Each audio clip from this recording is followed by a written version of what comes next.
여호수아 8장 읽겠습니다. 8장 29절까지만 읽겠습니다.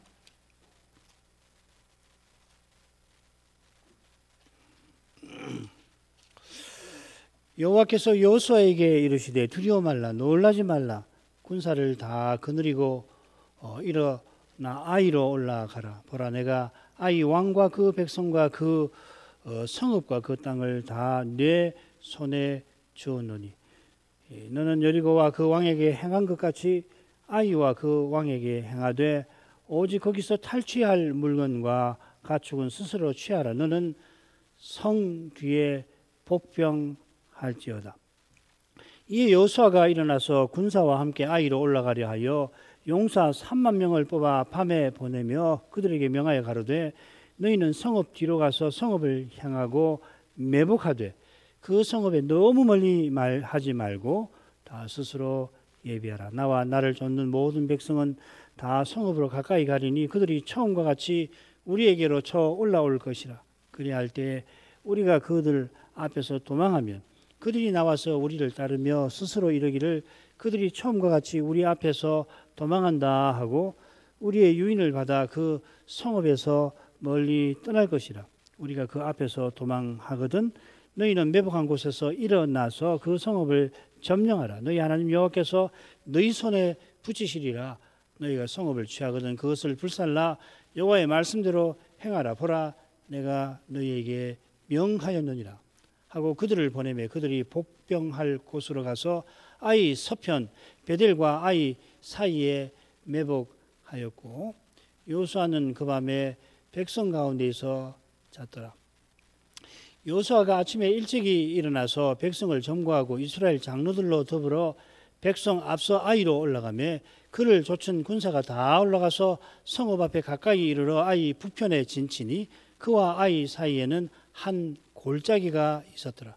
그가 5,000명 가량을 택하여 성읍 서편 베델과 아이 사이에 또 매복시키니 이와 같이 성읍 북편에는 온 군대가 있고 성읍 서편에는 복병이 있었더라. 여호수아가 그 밤에 골짜기 가운데로 들어가니 아이 왕이 이를 보고 그 성읍 백성과 함께 일찍이 일어나서 급히 나아가 아라바 앞에 이르러 정한 때에 이스라엘과 싸우려 하고 성읍 뒤에 복병이 있는 줄은 알지 못하더라. 여호수아와 온 이스라엘이 그들 앞에서 거짓 패하여 광야길로 도망하며 그 성 모든 백성이 그를 따르려고 모여서 여호수아를 따르며 유인함을 입어 성을 멀리 떠나니 아이와 베델에 이스라엘을 따라 성문을 따라가지 아니한 자가 하나도 없으며 성문을 열어놓고 이스라엘을 따랐더라. 여호와께서 여호수아에게 이르시되 내 손을 잡은 단창을 들어 아이를 가리키라. 내가 이 성읍을 내 손에 주리라. 여호수아가 그 손에 잡은 단창을 들어 성읍을 가리키니 그 손을 드는 순간에 복병이 그 처소에서 급히 일어나 성읍에 달려 들어가서 점령하고 그 성읍에 불을 놓았더라. 아이 사람이 뒤를 돌아본 즉 그 성읍에 연기가 하늘에 닿은 것이 보이니 이 길로도 저 길로도 도망할 수 없이 되었고 광야로 도망하던 이스라엘 백성은 그 따르던 자에게로 돌이켰더라. 여호수아와 온 이스라엘이 그 복병이 성읍을 점령함과 성읍에 연기가 오름을 보고 다시 돌이켜 아이 사람을 죽이고 복병도 성읍에서 나와 그들을 치매 그들이 이스라엘 중간에 든지라. 혹은 이 편에서 혹은 저 편에서 쳐 죽여서 한 사람도 남거나 도망하지 못하게 하였고 아이 왕을 사로잡아 여호수아 앞으로 끌어왔더라. 이스라엘이 자기를 광야로 따르던 아이 모든 거민을 들여서 죽이되 그들을 다 칼날로 엎드러지게 하여 진멸하기를 마치고 온 이스라엘이 아이로 돌아와서 칼날로 죽이매 그날에 아이 사람의 전부가 죽었으니 남녀가 12,000이라. 아이 거민을 진멸하기까지 여호수아가 단창을 잡아 든 손을 거두지 아니하였고 오직 그 성읍의 가축과 노력한 것은 여호와께서 여호수아에게 명하신 대로 이스라엘이 탈취하였더라. 이에 여호수아가 아이를 불살라 그것으로 영원한 무더기를 만들었더니 오늘까지 황폐하였으며 그가 또 아이 왕을 저녁 때까지 나무에 달았다가 해질 때 명하여 그 시체를 나무에서 내려 그 성문 어귀에 던지고 그 위에 돌로 큰 무더기를 쌓았더니 이것이 오늘까지 있더라. 여호와께서 여호수아의 기도를 들으시고 이스라엘이 하나님의 진노에서 벗어날 길을 친히 열어 놓으셨습니다. 여호와께서 우리가 알기 힘든 방식으로 아간이 바친 물건을 훔친 그자인 것을 이스라엘에게 친히 드러내셨습니다. 여호수아가 아간과 그에게 속한 모든 것을 골짜기로 이끌고 가게 하고 거기서 온 이스라엘이 헤렘 심판을 그와 그 모든 것에 시행하였습니다. 심판이 시행된 거기에 그들이 돌무더기를 크게 쌓았습니다. 이 돌무더기가 여호수아서에 한 번 더 나오는데 아이성을 정복한 다음에 나올 것입니다. 8장으로 가서 우선 아이 정복 사건이 여리고 정복 사건보다 길게 기록되어 있는 이 점이 눈에 띕니다. 아간의 범죄 때문에 이스라엘이 아이에서 패했으니까 범죄한 아간을 처벌한 일이 중요하긴 합니다만 그 가운데 나오죠. 여호와께서 아간을 뽑으시고 이 여호수아와 백성이 아간을 처벌한 일보다 이어 아이를 정복한 사건이 길게 기록되어 있습니다. 이 사건은 3일에 걸쳐 일어납니다. 8장 1절부터 9절까지가 첫째 날이고요. 10절부터 13절이 둘째 날이고 그리고 14절부터 29절까지가 셋째 날이 됩니다. 이 점을 우리가 물론 참조하긴 하겠습니다만 여호수아가 사건 일지처럼 기록한 것은 아닙니다. 그래서 사건의 줄거리를 아주 간단하게 넷으로 나눠서 보려 합니다. 1, 2절은 여호와의 전쟁 지시, 전반적인 전쟁 지시고 그 지시를 따라서 여호수아가 특별히 복병을 매복을 시켜 유인책을 펼치는 내용이 3절부터 17절까지가 됩니다. 그리고 다시 여호수아에게 여호와께서 이 지시를 내리시는데 성을 함락하는 것과 같은 구체적인 지시를 내리시고 그 다음에 18절부터 29절은 여호수아가 단창을 들어서 아이성을 정복합니다. 본문은 훨씬 상세하고 복잡한데 두 번 여호와께서 여호수아에게 이르시되 하며 지시하셨고 이어 여호와의 지시를 여호수아가 받드는 이런 줄거리로 간단하게 생각을 해보려 합니다. 1, 2절로 가겠습니다. 여호와께서 여호수아에게 이르시되 두려워 말라 놀라지 말라 군사를 다 거느리고 일어나 아이로 올라가라. 보라 내가 아이 왕과 그 백성과 그 성읍과 그 땅을 다 내 손에 주었노니 너는 여리고와 그 왕에게 행한 것 같이 아이와 그 왕에게 행하되 오직 거기서 탈취할 물건과 가축은 스스로 취하라. 너는 성 뒤에 복병할지니라. 여호와께서 여호수아에게 먼저 두려워 말라 놀라지 말라 하며 위로와 격려를 베푸십니다. 이 격려는 여호와께서 모세의 사후에 여호수아를 자기 정으로 부르실 때 베푸셨던 그것이죠. 1장 9절에 똑같이 나옵니다. 이 격려는 여호와께서 여호수아와 함께 하시겠다 하는 뜻이기도 합니다. 여호와께서 여호수아를 이처럼 격려하시는 것은 그가 맡은 사명이 그만큼 중차대한 것임을 잘 보여줍니다. 사람이 감당치 못할 사명입니다. 주의 사명이 무릇 누구든지 사람이라면 감당하지 못할 것이긴 합니다만 여호수아가 맡은 사명은 이스라엘이 제사장 나라와 거룩한 백성의 사명을 이룰 수 있게 하는 그런 것입니다. 요컨대 여호수아는 오실 메시아의 예표입니다. 이처럼 중대한 사명을 여호수아가 지금 감당해야 하는 그 현실이 실로 심각합니다. 아간의 죄로 언약 백성이 망할 뻔한 현실인 겁니다. 여호와께서 아간의 죄를 친히 드러내시고 그 죄를 처벌하셨습니다만 그런 무서운 일은 얼마든지 일어날 수 있습니다. 여호수아가 40여 년 시내산에서 이후로도 계속 아간의 죄와 맞먹는 죄를 목격해 왔습니다. 민수기 15, 16장의 고라 사건이 대표적이죠.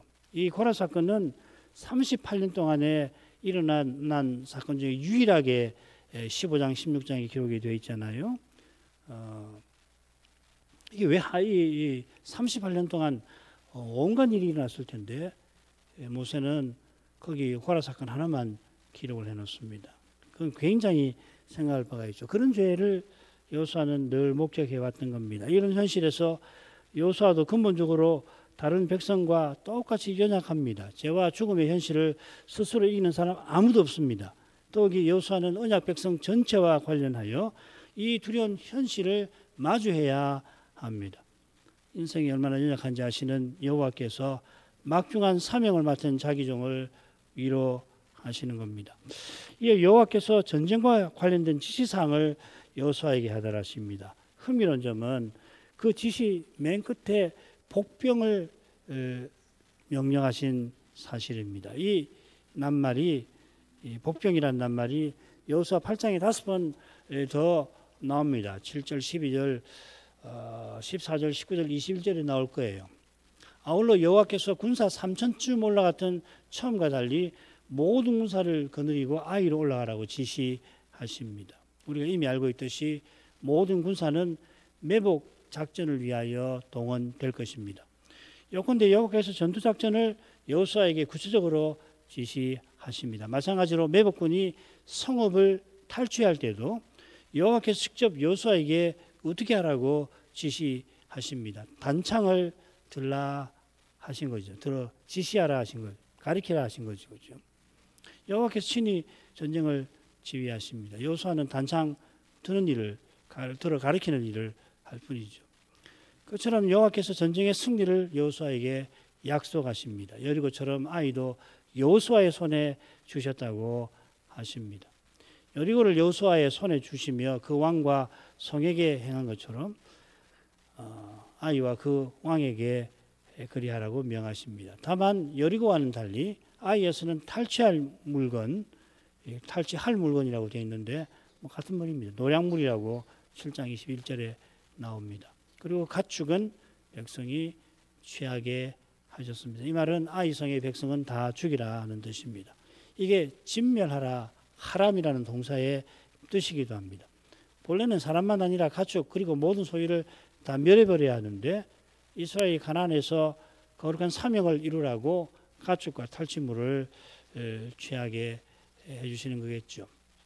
두 번째로 가죠. 크게 둘로 나눌 수 있습니다. 여호수아가 매복을 지시하는 부분 3절부터 9절까지 그리고 이튿날과 제3일에 아이 군사를 성 밖으로 유인한 사건 다루는 부분 이 둘로 나눠서 볼 수 있겠습니다. 여호와의 지시를 여호수아가 받드는데 당일에 매복을 당장 실행하지요. 3, 4절, 9절이 그 내용이고 매복을 지시하고는 가운데에서 이튿날 3일에 행할 작전을 아울러 알려줍니다. 매복조에게 특별히 알려주는 거죠.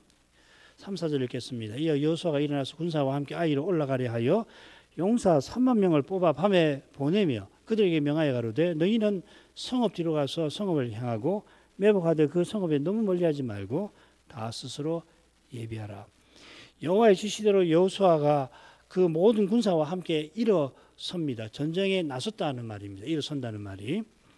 전쟁의 목적은 물론 아이로 올라가는 겁니다. 아이로 올라가기 위하여서 모세는 모든 군사 중에 용사 3만 명을 뽑습니다. 이 뽑는단 말이 아간 지목할 때 쓰인 말고 다른 겁니다. 이거는 선발한다는 말입니다. 바카르란 말입니다. 여호수아 10장 7절에 보면은 모든 군사와 용사라고 하는 표현이 나와요. 이걸 보면 모든 군사 중에 특별히 용명한 군사를 여호수아가 선발한 겁니다. 어쩌면 이 용사는 요단 동편 두 지파 반의 이 군사일지도 모릅니다. 이 4만 명이죠, 그죠? 이 용사라고 되어 있습니다. 그러니까 요단 동편의 총 군사 수는 4만보다 훨씬 많죠. 그건 뭐 민수기 보면 금방 확인이 되잖아요. 그 중에 용사 4만을 택해 가지고서 이 사람들은 요단강 동편 전쟁에 서편 전쟁이죠. 서편 전쟁에 참여하면서 앞서서 싸우도록 그렇게 한 사람들 아닙니까? 그러니까 이 4만 중에 3만일 수도 있습니다. 아무튼지 여호수아는 이 처음에 보낸 군사 3천쯤보다 10배나 되는 용사를 매복하게 했습니다. 아이의 전 인구가 12,000명이니까 아이의 군사는 4,000명 됐을 겁니다. 실로 많죠. 매복조를 그렇게 보낸 겁니다. 매복조는 아이 성 뒤로 가서 성을 향하여 숨습니다. 아이의 군사에게 들키지 않기 위해서 밤에 움직입니다. 성 뒤로 가되 성에서 멀지 않은 곳에 숨어야 합니다. 매복조가 전투에 나서는 것이 이틀 후가 되지요. 그러니까 많이 드러나겠지만은 하루 반을 숨어 있어야 되니까 성에서 먼 곳이 좋을 테지만은 아이 근처에 또 베델이 있으니까 군사에게 들키지 않는 곳에 있어야 했던 겁니다. 아이와 베델 거리가 어떤 사람은 3km다, 어떤 사람은 1km라고 추정을 합니다. 왜냐하면 베델이 어딘지를 몰라요. 아이는 발굴을 해갖고 여기가 아이 성일 거다.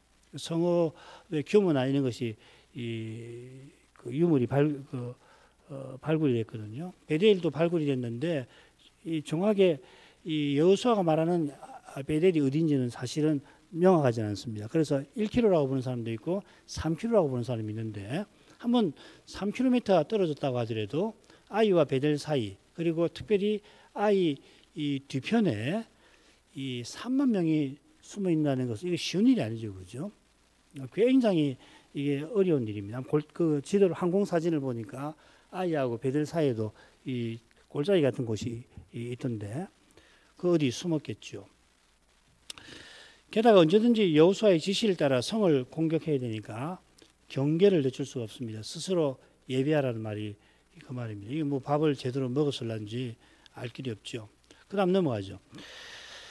땅과 나를 좇는 모든 백성은 다 성읍으로 가까이 가리니 그들이 처음과 같이 우리에게로 쳐 올라올 것이라. 그리할 때에 우리가 그들 앞에서 도망하면 그들이 나와서 우리를 따르며 스스로 이르기를 그들이 처음과 같이 우리 앞에서 도망한다 하고 우리의 유인을 받아 그 성읍에서 멀리 떠날 것이라. 우리가 그 앞에서 도망하거든 너희는 매복한 곳에서 일어나서 그 성읍을 점령하라. 너희 하나님 여호와께서 너희 손에 붙이시리라. 너희가 성읍을 취하거든 그것을 불살라. 여호와의 말씀대로 행하라. 보라 내가 너희에게 명하였느니라 하고 매복조에게 특별히 이 여호수아가 작전을 설명합니다. 그 뭐 부대장이 했겠죠. 그들이 매복하면 여호수아와 모든 백성이 아이 성에 가까이 갈 겁니다. 그러면 아이 군사들이 처음과 같이 성에서 나와서 공격할 거라고 여호수아는 말합니다. 처음과 같이 우리에게로 쳐 올라올 것이라 했는데요. 이 번역한 분들이 번역한 그 원문은 우리에게 그냥 쳐들어올 것이라 이렇게 되었습니다. 왜 쳐 올라올 거라고 했나? 그 이유는 알 수 있어요. 그 골짜기 때문에 그런데요. 아무튼 원문은 그렇게 있습니다. 여호수아가 대군을 이끌고 성에 가까이 오는데도 아이 군사가 처음과 같이 성에서 나와서 이스라엘을 칠 것이라고 확신합니다. 3천쯤이 아니라 그 이스라엘 모든 군사가 오는데도 그럴 거라고 확신을 해요. 놀라운 일 아니에요. 그 확신의 근거는 필시 이스라엘의 마음이 녹은 것과 붙어 있는 것 같습니다. 나중에 전투가 벌어질 때에 아이 옆 베델 군대가 아이 군대와 합류를 하죠. 처음에는 아이 군대 단독으로 이스라엘을 물리쳤는데 그 후에 아이가 필시 베델과 더불어 군사작전을 감행하기로 약조했던 겁니다. 요컨대 아이 군대가 이스라엘을 물리치기 전에는 베델도 여리고처럼 마음이 녹은 상태라 이스라엘이 아이를 공격할 때 베델도 수수망간했을 테죠. 나몰라라 했을 겁니다. 여리고를 신비하게 무너뜨린 이스라엘이 아이 앞에서 대패를 하게 하니까 36명이 죽었는데도 완전히 전세가 기울어졌던 거죠. 아주 신비한 일이 벌어진 겁니다. 베델이 아이와 합세를 해서 함께 이스라엘을 대적하게 된 것 같습니다. 여호수아가 이런 판세를 읽고서 아이의 성급한 대응을 확실했을지도 모릅니다. 아이가 처음과 같이 이스라엘을 치려고 성에서 나오면 매복자가 성읍을 점령할 겁니다. 여호수아는 여호와께서 너희 손에 붙이시리라 하고 그들을 격려합니다. 그들이 성읍을 점령하면 불사르라 합니다. 이 가축과 탈취물에 관한 여호와의 지시를 고려하면 여리고처럼 불사르란 말은 아니겠죠. 이스라엘을 뒤쫓는 아이 군대가 전의를 상실하게 만들고자 하는 작전이죠, 그죠? 불길이 어느 정도 연기가 타오르면은 아이 군사들이 보고서 큰일 났구나 하고서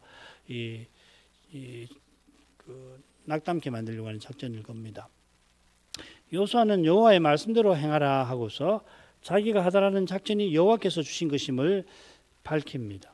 그처럼 여호수아가 확신하며 아이의 성급한 대응을 말한 것도 여호와의 말씀에 근거한 것입니다.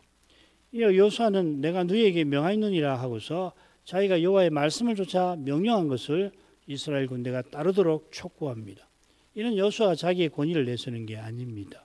여호와의 종인 여호수아가 여호와의 말씀을 확신하며 첫 전투로 말미암아 마음이 녹았던 이스라엘을 독려하는 것이겠습니다.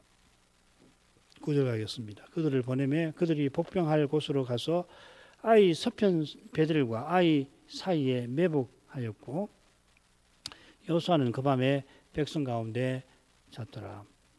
여호수아의 명령에 따라 복병이 밤에 출발해서 아이 뒤쪽 곧 아이 서편에 있는 이 베델과 아이 사이에 매복합니다.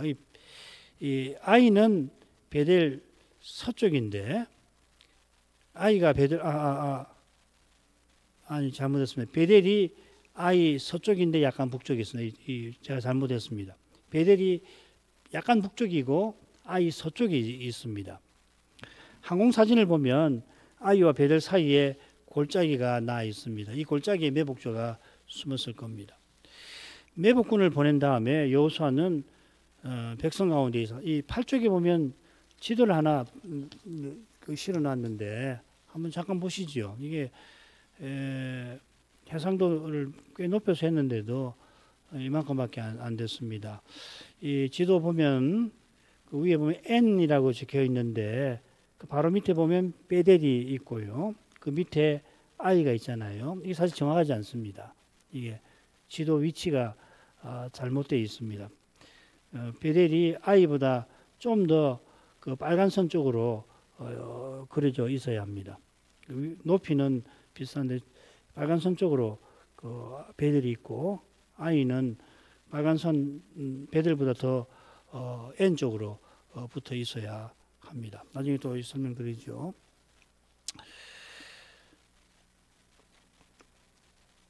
매복군을 보낸 다음에 여호수아는 백성 가운데에서 잤습니다. 여호수아가 잠을 잔 걸 강조하는 게 아니고요. 밤을 지낸 것이 강조되어 있습니다. 백성 가운데에서 밤을 보내었습니다. 다음 날 있을 전투를 대비하여 밤을 보낸 거고 마음이 녹았던 백성을 붙들어 주면서 보냈겠지요. 두 번째로 가죠. 둘째 날 10절부터 13절 부분을 먼저 보십시다. 둘째 날하고 셋째 날 활동을 담고 있는데 둘째 날에 어떤 작전을 벌였는지 보겠습니다. 여호수아가 아침 일찍이 일어나서 백성을 점거하고 이스라엘 장로들로 더불어 백성 앞서 아이로 올라가며 그를 쫓은 군사가 다 올라가서 성읍 앞에 가까이 이르러 아이 북편에 진치니 그와 아이 사이에는 한 골짜기가 있었더라. 그가 5,000명 가량을 택하여 성읍 서편 베델과 아이 사이에 또 매복시키니 이와 같이 성읍 북편에는 온 군대가 있고 성읍 서편에는 복병이 있었더라. 여호수아가 그 밤에 골짜기 가운데로 들어가니 백성과 함께 밤을 보낸 여호수아는 아침에 일찍 일어나서 백성을 점거합니다. 명부를 만들어 가지고 일일이 전쟁에 나갈 사람을 계수하는 거죠. 이 군사들은 아이를 정면 공격하는 척하는 그런 작전을 수행하는 전체 부대인 겁니다. 여호수아와 이스라엘 장로가 그 백성 즉 점거한 군사들 앞서서 아이로 올라갑니다. 전에는 작은 부대만 올라갔는데 이번에는 여호수아와 장로들이 앞서 올라갔습니다.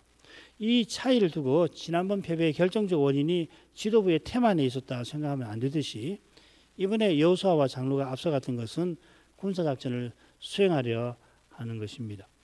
그 작전은 여호수아를 쫓은 군사가 성읍 앞에 가까이 가서 성읍 북편에 진친 데서도 짐작됩니다. 전에는 부대가 남쪽에서 올라왔습니다. 이번에는 북쪽에 아예 진을 치는데 그 이유가 북쪽에다 진을 치면은 아이와 그 진영하고 사이에 골짜기가 있거든요. 이는 필시 아이 군대를 유인하는 작전에 유리한 위치였을 걸로 봅니다. 그와 아이 사이라고 한 점에 주목할 필요가 있을 것 같습니다. 원문에 이렇게 쓰여 있습니다. 그 대명사 영어는 he, 대명사 he이라고 되어 있습니다. 그런데 그 라피들이 이 마소라 이 히브리어 또 이 사본이 있는데 마소라 사본을 편집한 분들이 뭐라고 되어 있냐면은 그들과 아이 사이에 이렇게 읽으라고 표기를 해놨어요. 표기는 그와 아이라고 되어 있는데 읽기는 그들과 아이라고 읽어라 이렇게 되어 있습니다. 그러나 여호와께서 아이를 여호수아의 손에 주셨다 하셨습니다. 이는 여호수아가 언약의 중보자인 것과 붙어 있습니다. 여호수아가 여호수아서를 썼을 텐데 그는 자기가 누군지를 분명하게 인식하면서 의식하면서 쓴 겁니다. 바로 그 의식이 오실 메시아와 하나님 나라를 바라보는 믿음과 붙어 있겠는데 특별히 여호수아 안에 있는 그리스도의 영, 성신의 영감과 붙어 있습니다. 이 점을 놓치면 모든 구약 성경이 내게 대하여 증거한다는 주님의 말씀을 제대로 깨닫지 못하게 됩니다. 왜 이 마소라 사본을 편집한 라피드일 텐데 그렇게 읽으라고 했을까? 생각할 점은 있을 것 같아요. 우리로서는 그와 아이 사이 하면 금방 여호수아가 오실 메시아의 예표라고 하는 것을 떠올리게 되는데 그분들은 그렇지 않은 것 같아요. 오직 메시아를 통해서만 인생이 구원 얻는 진리가 희석되는 겁니다. 구약을 아무리 읽어도 이 오실 메시아를 놓쳐버리면 이 진리는 희석이 되겠죠. 여호수아는 5,000명쯤 택해서 또 매복을 시키는데 베델과 아이 사이에 그들이 대기하게 합니다. 이것은 베델이 아이를 도와 공격하는 것을 대비하기 위함일 겁니다.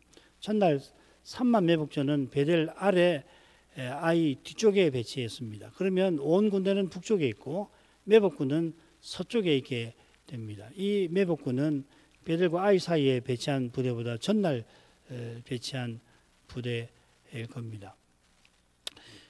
아무튼 이건 뭐 제 해석인데요.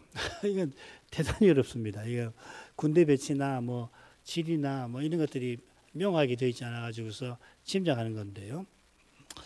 여호수아가 밤중에 골짜기 가운데로 들어갔습니다. 많은 영역본은 여호수아가 골짜기에서 밤을 보냈다. 그렇게 번역을 해놨어요. 본문은 어떻게 되냐면 골짜기 한가운데로 들어갔다 이렇게 되어 있는데 번역은 밤을 보냈다 이렇게 되어 있습니다. 골짜기에서 그저 잠을 청한 건 아니겠죠. 골짜기를 살펴서 다음날 전투에 대비하려 했을 겁니다. 예, 아이 군대가 어디쯤 오면은 우리가 어떤 태세를 부대를 어떤 식으로 배열하고 어떻게 뭐 이런 거 살피지 않았을까요? 아이 군대가 골짜기를 지나서 공격하려고 올라올 텐데 이스라엘은 유인책을 세야 하니까 적절한 시점에서 도망치는 척 해야 할 겁니다. 여호수아가 도망치는 신호를 보내는데 적절한 시점과 위치를 알기 위해서 골짜기를 살폈을 겁니다. 그 아울러 여호수아가 골짜기에 가서 여호와께 도우심을 구했을 것 같습니다. 시찰과 기도 둘 중에 하나를 택할 필요는 없겠죠. 둘 다 했을 거라고 저는 생각합니다. 셋째 날 가죠. 아이 왕이 이를 보고 그 성읍 백성과 함께 일찍 일어나서 급히 나아가 아라바 앞에 이르러 정한 때에 이스라엘과 싸우려 하고 성읍 뒤에 복병이 있는 줄은 알지 못하였더라. 여호수아와 온 이스라엘이 그들 앞에서 거짓 패하여 광야 길로 도망하며 그 성 모든 백성이 그들을 따르려고 모여서 여호수아를 따르며 유인함을 입어 성을 멀리 떠나니 아이와 베델에 이스라엘을 따라가지 아니한 자가 하나도 없으며 성문을 열어놓고 이스라엘을 따랐더라. 아이 왕이 이를 보았다 했는데 원문에는 이라는 말이 없습니다. 문맥상 여호수아가 밤에 골짜기에 들어온 것을 보았을 것도 같습니다만은 이미 이스라엘 군대가 골짜기 건너 북편에 주둔하는 것을 보았겠죠. 처음과 달리 여호수아가 모든 군대를 이끌고 거기 진치고 있습니다. 그래서 아이 왕과 아이 백성이 서둘렀습니다. 이 낱말을 개역 성경이나 한글 개역이나 몇몇 영역본은 급히 하고 새기고는 출정한 데다가 붙여서 번역을 했습니다. 일찍 일어나 급히 이렇게. 근데 사실은 백성이 서둘렀고 그래서 일찍 일어나서 나갔다 이렇게 되어 있습니다. 아시겠죠? 이 낱말은 서두르는 것을 가리킵니다. 아이 왕이 이스라엘의 재공격을 충분히 예상한 겁니다. 이는 정한 때라고 하는 표현에서도 베델 군대가 합류하는 데서도 짐작이 됩니다. 그러나 아이 왕은 예상보다 이스라엘 군대 규모가 큰 것을 보고는 서두르게 됩니다. 그래서 아침 일찍 일어나서 아라바 앞에 이르렀습니다. 아라바라고 하는 건 그 지도에 보면 그 한가운데 아라바하고 굵게 적혀 있잖아요. 여기가 어디냐면 그 여리고하고 요단강 흐르는데, 요단강이 이제 흐르니까 그게 평원이 있고요. 여리고 있는 그쪽인데, 요단강 서쪽 골짜기와 평원을 가리킵니다. 아라바까지 갔다는 뜻이 아닙니다. 아이에서 아라바 방향으로, 즉 남동쪽으로 나왔다는 뜻입니다.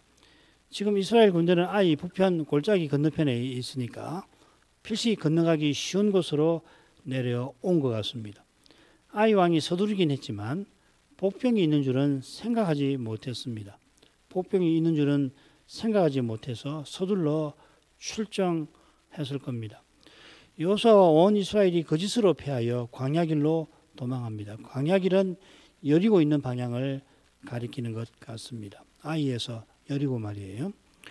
신약 성경에 보면 요단강 서쪽 낮은 곳을 유대 광야라 부르죠.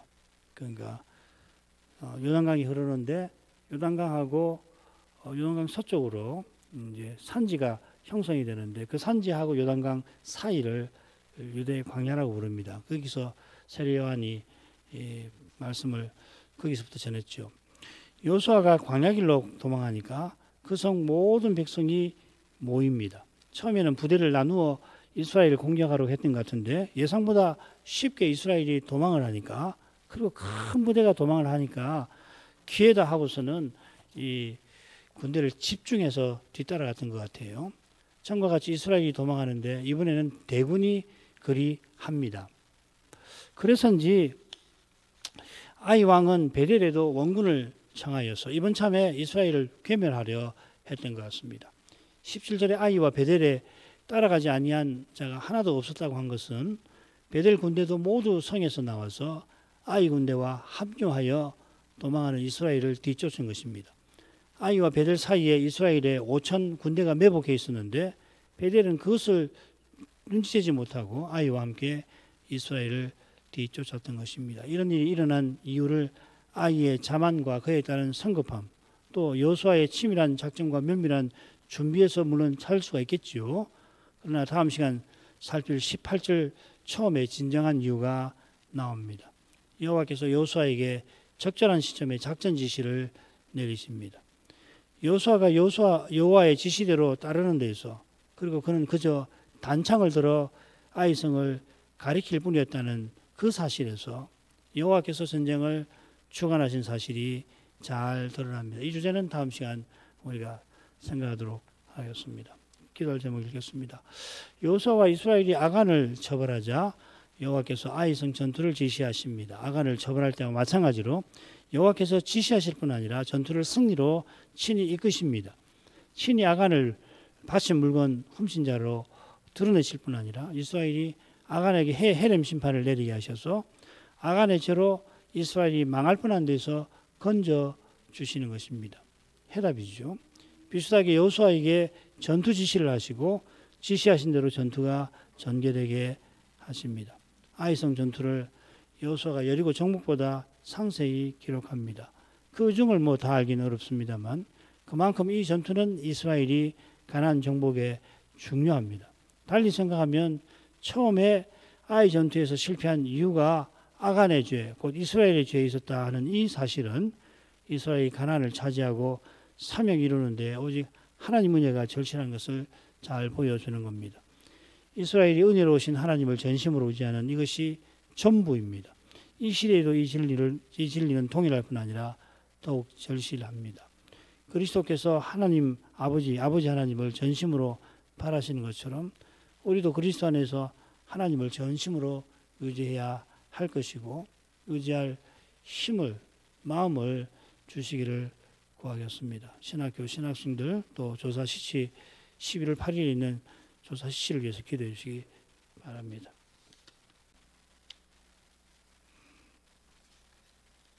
기도하겠습니다.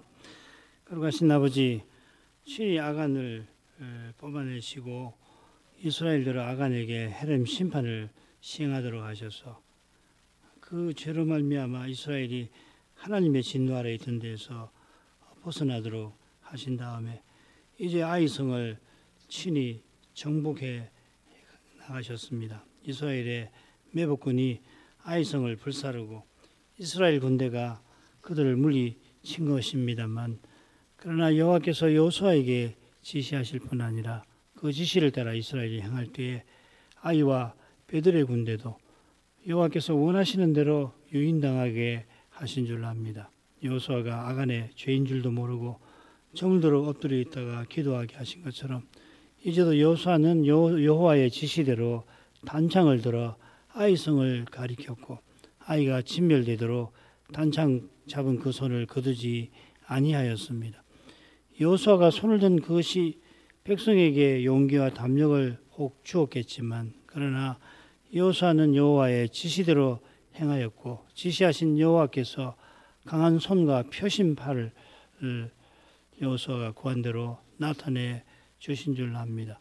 여호수아의 간구를 받으시고는 이 원수들을 그의 손에 주겠다 하신 약속을 친히 이루어 주셨습니다. 자비하신 아버지, 여호수아가 아이 성 전투를 여리고 성 정복보다 상세하고 길게 기록한 의중이 무엇인지 살피게 됩니다.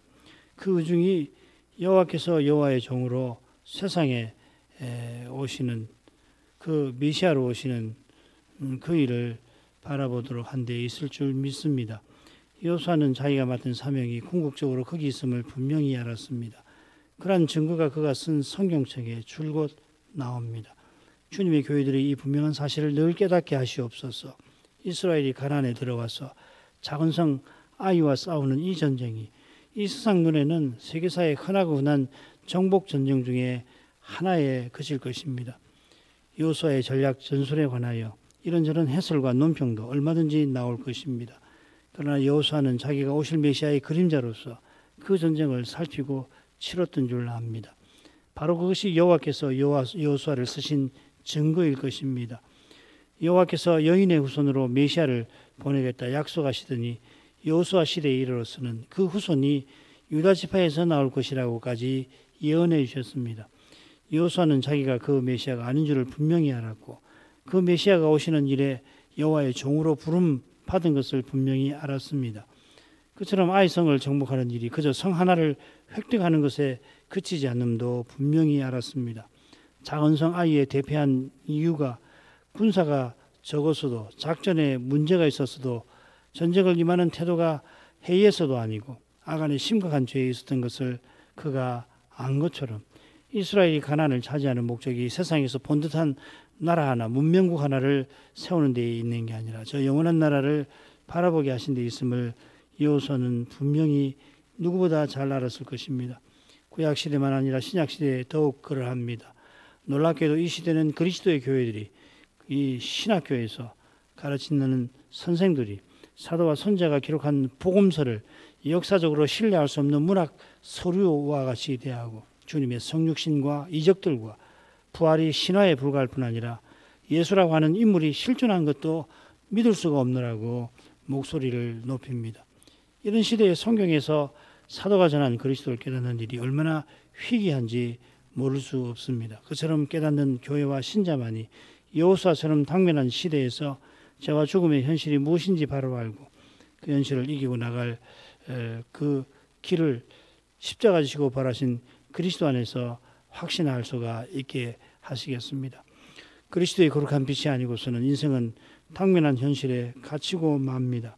현실의 작은 문제 하나를 붙들고서 그게 마치 삶의 전부인 것 마냥 거기에 휘둘리기가 쉽습니다. 예수님의 제자가 되려면 자기 목숨을 미워하고 모든 소유를 버리라 하신 그 말씀을 따라 날마다 자기를 부인하고 자기 십자가를 질 때에 당면한 현실에서 중요한 것이 무엇인지를 알고 그걸 붙들고 나갈 힘과 지혜를 성신님 안에서 발견하게 하시겠습니다. 이런 은혜를 이제도 간절히 구합니다. 예수님 이름으로 기도합니다. 아멘.